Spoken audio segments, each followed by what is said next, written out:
Hello, viewers. Welcome back to Vibing with Mr. Marvelous. Today we have no other than Miss Jenny Levin. Jenny, welcome to the show. Hi. Well, thank you so much for having me. Absolutely our pleasure.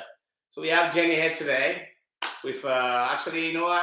Tell us about you and just a little small introduction on who are you and what Sure. Mind Game is about. Absolutely. Well, like Mr. Marvelous just said, my name is Jenny Levin. I am the owner of Mind Games, which is an after school enrichment program where students stay after school. We play all fun academic based enrichment games, getting back to the basics of learning through play, all hands on engaging learning. Fantastic. Thanks for sharing that. Of course, my pleasure. All right, so here's your trivia question today. You know, at the beginning of every show, we ask you a trivia question, and it'll be a fun one. So, how many years is high school in the U.S.?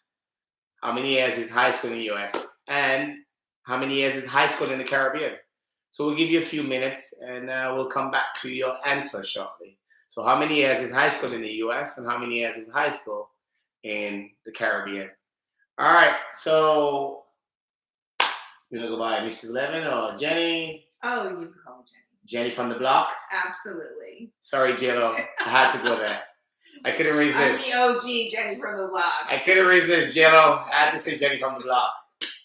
Some of you viewing might be too young to know what's Jenny from the block, so but you could Google it. You can look it up, of course. So, how's your education career? When did you start before Mind Games? Well, I after graduating high school, I wasn't really sure which area I wanted to go into. I thought it was communication, so I went to the University of Arizona. Go Wildcats! Wildcats, great. Not Sun Devils.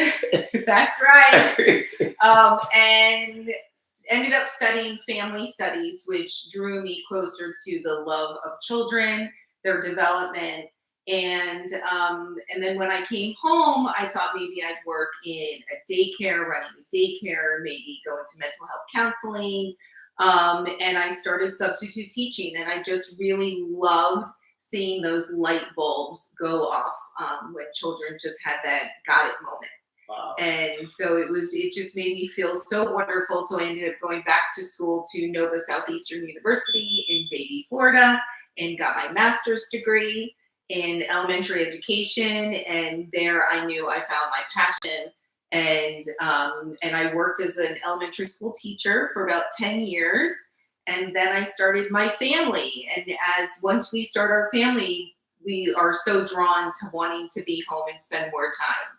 And so I did a lot of self development, a lot of thinking about really where I wanted to go in life. And I came up with the best of both worlds, being able to have a flexible schedule and be there for my children, as well as continue working in the classroom. And did a lot of thinking of what was missing in our classrooms today. And it was really the after school enrichment. And so I developed Mind Games, and it gave me exactly what I was looking for, was being able to stay home, be involved in my children's lives, their education, as well as go back into the classroom and continue to have those light bulb moments with the kids and be able to create an environment that I wanted for them, not so much that everybody else, the states, the governments, were telling us how we had to teach. I was doing exactly what I wanted to do, how I wanted to do it. And I guess you knew of the way you wanted to teach it because you've been in the system where the government system, the structured system. And when I was in the classroom, we always had, it's at the elementary level, the last 30 minutes of school was always saved for hands-on learning time. We called them learning centers. Right. And when my children were now in the classroom, the teachers were instructed to teach what we call bell to bell. Correct. The morning bell to the dismissal bell.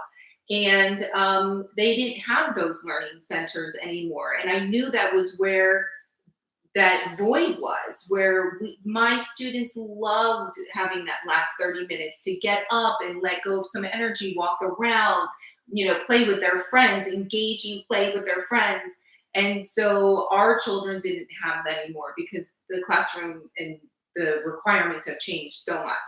So, so I took what we used to do and bring it to the after school environment. And the parents love it. The kids absolutely love it. We have kids that will repeat year after year and stick with us. Wow. And they, really are learning the way, Play-Doh wanted us to play, Right. all through hands-on Correct, learning yes. education. So Love it. yeah, Love it. Thanks for sharing this powerful summary. of course. Viewers, your time is up for the trivia question. So drum roll. And in the US of A, high school is 4 years. And in the Caribbean or the British system, the English system, high school is 5. But you still end up getting your same level of education pretty much. So that's the difference. So 1 year difference, 4 versus 5 years. So the founder, the CEO, the president of Mind Games is right here with us. How did the name come about? Mind Games. I'm curious. Mind Games. So it's a very funny story. Well, just like any new program or new idea that you have, I had always found it really helpful just to share it with other people. And so everywhere I went, I would share this idea, some different ideas that, I might have this name picked out or that name picked out. But it was one day when I was actually at the pediatrician's office with my kids, and my pediatrician said, Mind Games. I was like, I love that idea. Does he get 5% or something? He does not get anything. Some royalty fees. He gets the shout out. There you go. Shouting you out right there. We give kudos, we give credit. Yes. To it still. I had my pediatrician help me with the name, and a girlfriend of mine helped me with the design, just through a lot of trial and error. You really kind of see what works, what doesn't work, what catches people's eyes, what catches their interest. And that was just so incredibly helpful to just kind of put it out into the universe and get those amazing, wonderful ideas back. I love it. And how many years Mind Games has been? This is our changing lives, should I say? 11th year. Brilliant. Yeah. 2003. 2023. 12. 12. Okay. Yeah, we started 2012. Fantastic. Yeah. And what's the most demand area for the Mind Games? And you have different, how do you come up with the games or the school activities or the after school programs? What's popular? What's the demand out there? Well, the one thing that parents say that they're having the most challenge with their children right now is focusing, because our children are constantly on their electronic devices.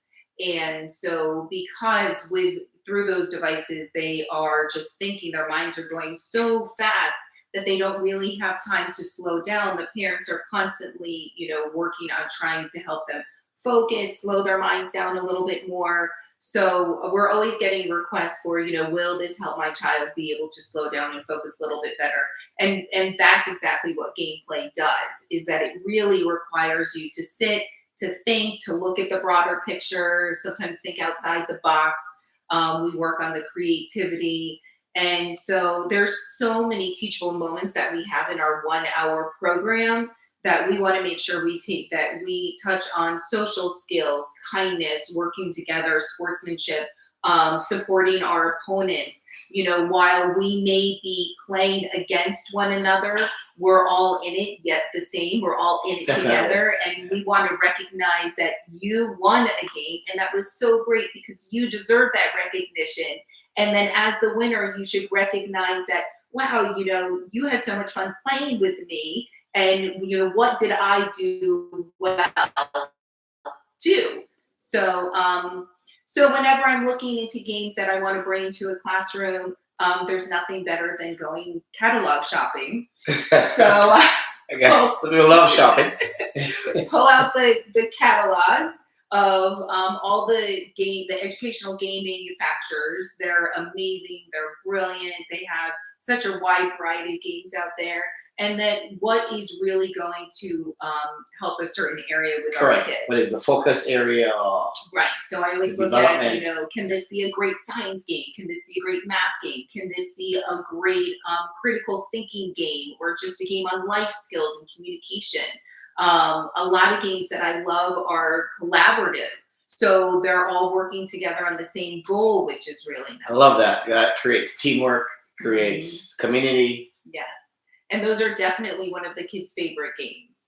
Are the ones where they're working together to fight off the dragon. I love hearing or- that because I was going to cut you short because I'm getting worried that there's such like people, me, everybody is like into the social media. You don't see much that people walking together, doing things together, everybody's just on their phone. So Yes. now that the future is bright, the kids do love coming together and being competitive and Yes. working together. So Yeah. our future is bright. With mind games. Yes, definitely. So it's 1 hour Yes. after school. Uh-huh. Are you in like all the schools, or is there a big center that they come to, or is it available online, or what's the Unfortunately, it's just available in the schools. in the schools? Okay, in And- Florida, Right now in just Palm Beach County. Palm Beach County. Yes. And we're in about 40 schools throughout Palm Beach County, mostly public schools, some private schools. And the after school program in a whole is really booming. You know, the kids right now, and I along with Mind Games, there are so many other programs out there that are just really wonderful that parents have an opportunity to put their kids in. But yeah, so for right now, we're still growing every year. My goal is to add at least 1 or 2 new schools, and to continue to, spread the love. I even got a phone call yesterday from somebody who heard about Mind Games and wants to see if they can partner up. And Wow, it's really nice to just get the word out there. So love it. yeah, and so the kids stay for an hour every week, and they look forward to it. The idea is to get the same instructor, Correct. so they see that same familiar face, have that safety, Definitely, security. yes. Every week they come in. Well, what's the game this week? What's the game this week? So they always get excited about what game they're going to be playing, and the nice thing is that when we're done, we always reinforce the skills that they were working on. So we have like a little wrap up at the end. Brilliant stuff. Absolutely brilliant. In life, there's always challenges. Mm-hmm. I call them opportunities where we get to fix things. Mom, Mm-hmm. you have a family, I do. you own a business. What's been the most challenging? Like 2 things, like the top challenging area for you. I would say balance is definitely the most challenging, because as a mother, I have 3 children, and I, want to make sure that I always give enough of myself to them, Right. as well as enough to my business.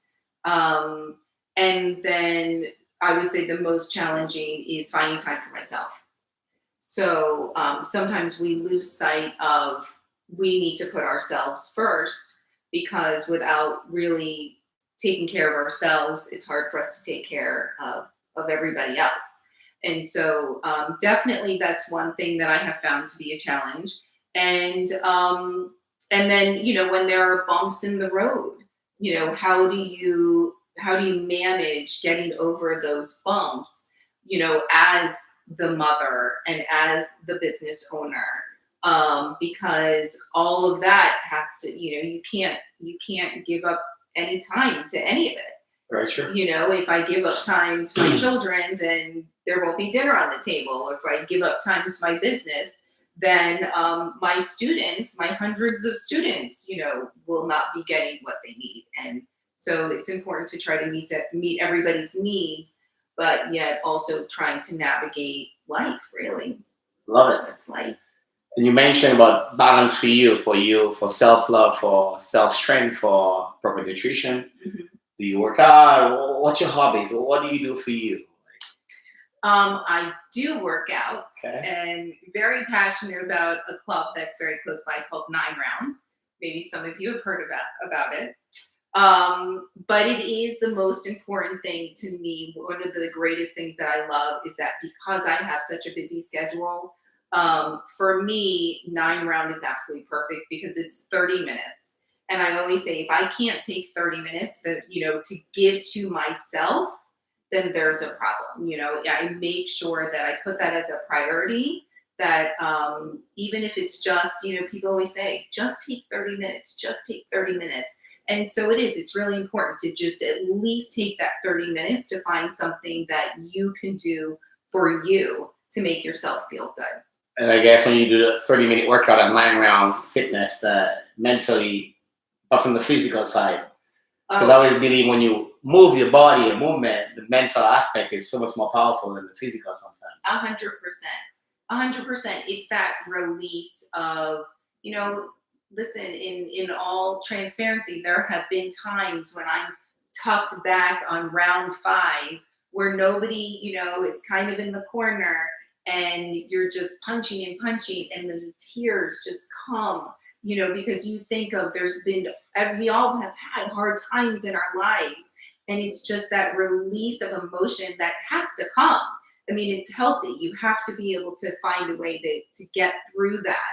And just by having that opportunity to release those emotions is so wonderful. And it's another reason why I'm so grateful for 9 rounds. It's only 30 minutes. So move your body 30 minutes. That's only, if you do the math, that's only 2% of your day. Yeah. 2% out of 100%, 2% of your day. So get out there, get moving, do something for the mind, for the body. 100%. What's your other hobbies? You like working out? What are other hobbies that you like? I love shopping. I can tell you mentioned the catalog, and your eyes got bubbly. And I love shopping for games. That's for sure. I love being with my friends. My friends, and I love to travel. There's nothing more than I love, but I love to travel. I don't get to do it as much as I would like to. But I absolutely love to travel. I love to be out in nature, to go out in the water, to go kayaking or canoeing, just to be outside and do, adventureful type activities. But yeah, and then being with friends and family is the best. Brilliant. If I had to put all the friends that you travel with, I hang out with, your kid probably inside your kids, and in one room, I ask them, hey, give me one word to describe Jenny Levin. What would that one word be? The one word to describe me. Not from you, but I put your kids, your best friends you travel with, your world trips. God, what would that word be? Not about your side, on the end, what would they say that one word would be to describe the mom, the best friend, whoever they are? Maybe kind. I'm not. That's a really. What would you say about so, me? Am I your best friend now? This one knows me. I do know you.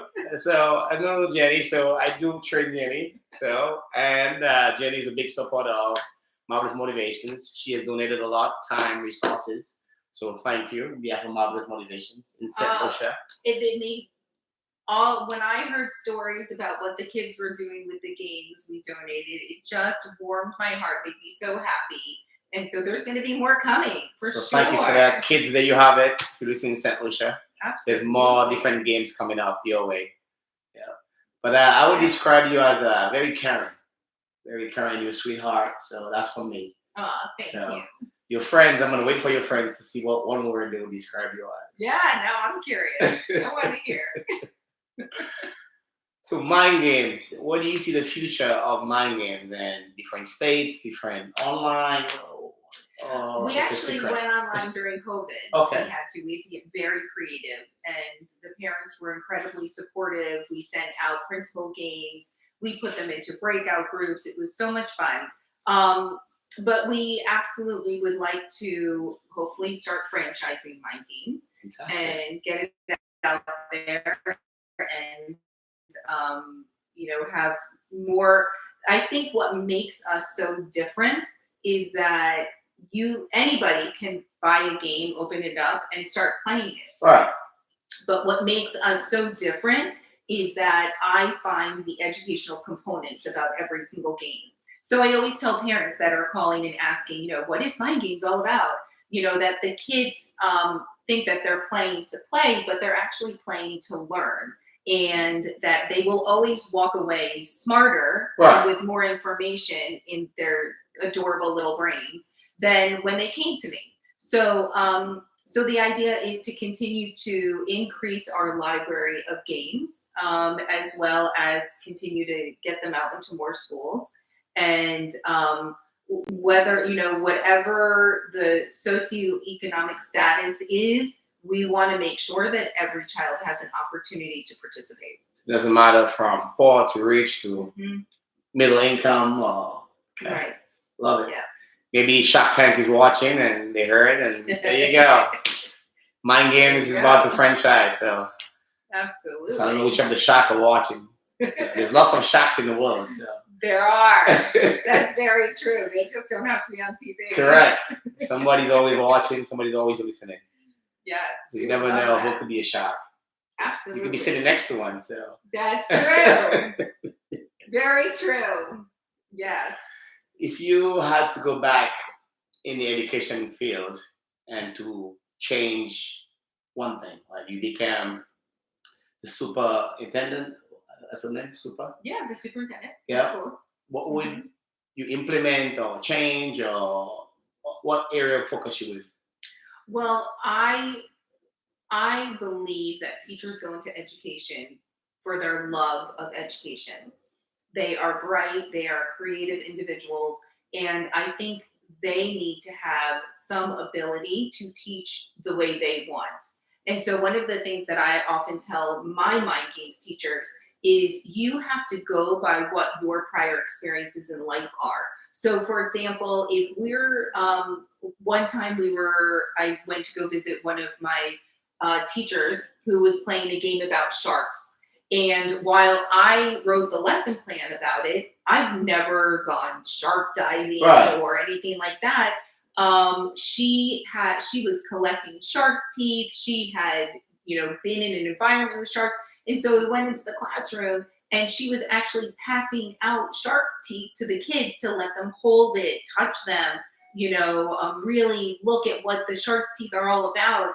And so it was such a great hands-on experience that every teacher comes into the classroom with their own personal experiences, and they should be able to teach the way they want, what their prior experiences. So if I were superintendent of schools, I would make sure that they had some time in their day to teach what they wanted to teach, how they wanted to teach it.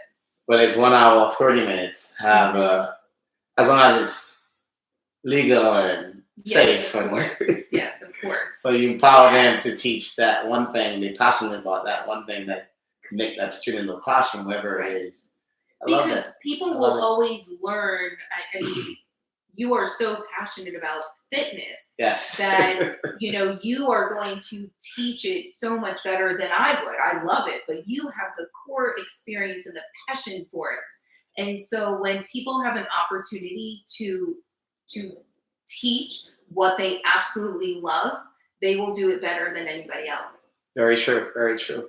Because that's the passion. That's what they breathe. They eat. Absolutely. It's like any golf, any Tom Brady could teach you a lot of football. It's been out there. So absolutely. And that's what happened when I developed mind games, because I really had to think about what was I good at. There were, like I had mentioned before, there were other after school programs. There was maybe guitar or martial arts or dance. And while I would love to say I'm a black belt in martial arts, I'm not. Right. So I had to really do some good soul searching. What am I good at? What is my strength? And my strength is teaching.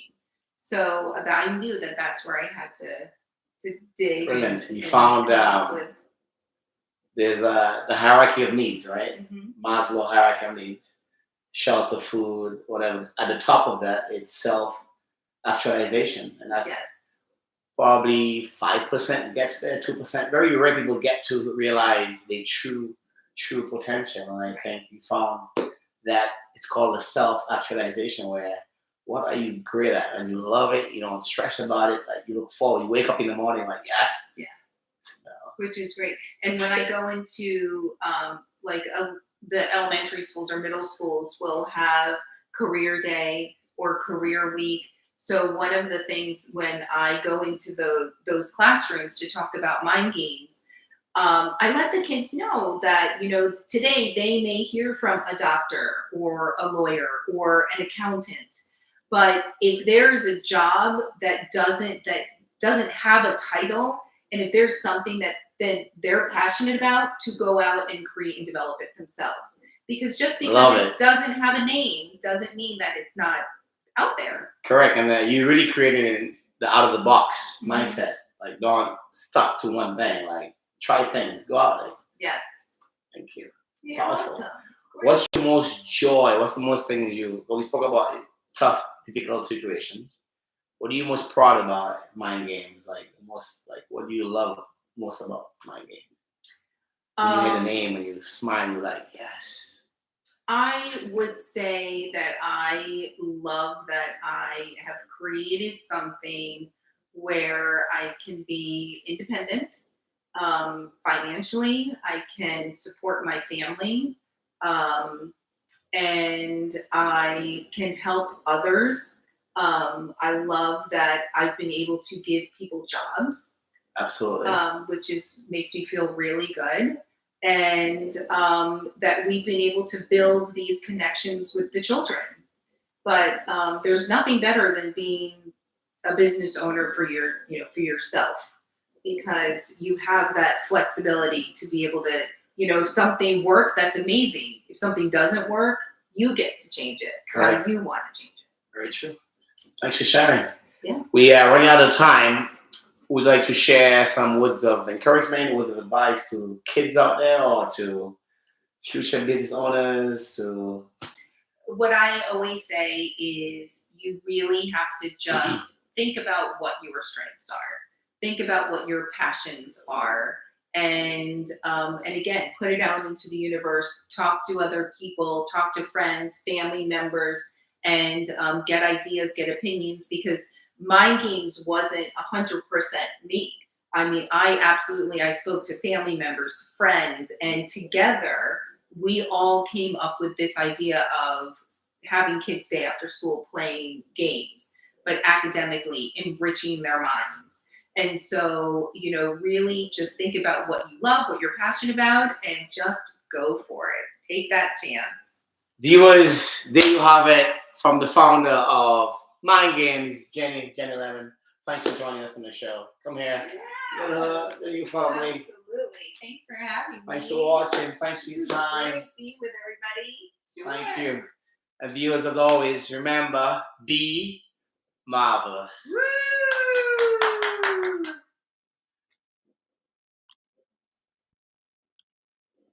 Yay.